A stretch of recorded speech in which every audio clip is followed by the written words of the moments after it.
Switching defenses obviously had given you guys some problems in the past. They're not switching everything, but it does seem like, whenever Ant gets a switch, or Carl gets a switch, like they're being really assertive and turning that into an advantage. What do you think has caused that to where maybe they're just being more aggressive and smart about how to attack those types of things? Yeah, I mean, we worked a lot on switching coming into the Phoenix series because we knew we'd see a bunch of it. Both individually and as a team. So hopefully form some good habits that are still carrying over. It's about being super decisive when you have opportunity. I think anytime we get a chance or get stuck holding, we get in trouble there. Our cutting and our movement has been better off the ball to open up avenues to attack these switches when they are there. Just everything has been better with our speed, So. Nas has improved dramatically this season on defense, but a lot of that has been like from the mid-range out to the perimeter. His defense in the paint tonight, particularly on Jokic, was a dramatic step up, it seemed.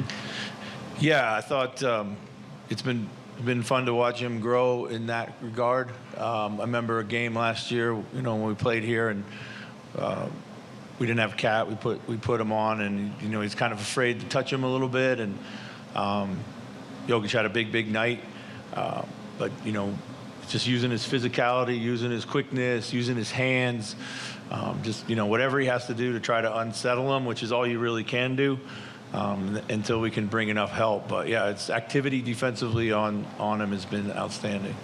You mentioned Rudy kind of instilling a culture of defense here. I'm wondering, on a night like tonight, is this emblematic of the kind of culture you just wanted to instill on this team since you got here, and maybe even since last year? The toughness, the defense, and not making excuses when a key player isn't here. Yeah, I think so. I mean, for sure. Like, it's always been, got to compete at, had to learn how to compete, and then you got to learn how to always compete, and you got to learn how to compete at the high levels. And when you do that, you're always going to give yourself a chance to win no matter who's available on your roster. And the goal has always been to put out a team that people like to cheer for.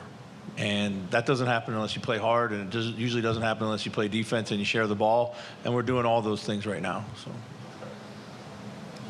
Hey, Chris, I don't know if you were aware, but when you guys were starting to pull away there in the second quarter, Jamal Murray was frustrated on the bench, and he threw a heat pack onto the court. Yeah. Contavious picked it up and tossed it off, and obviously there wasn't a technical call foul. But I'm wondering if you were aware of it and what you think of a player doing that.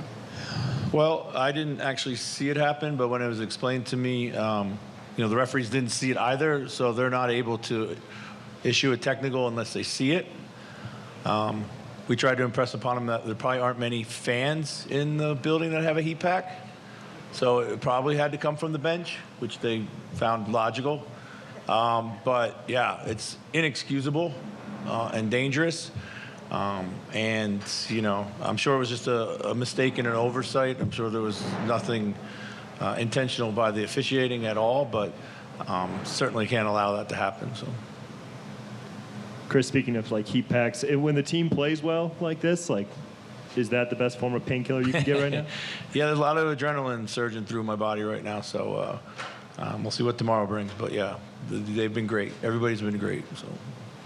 Chris, Nikhil said that he didn't feel like he had the best performance in Game 1. What did you think of his performance tonight?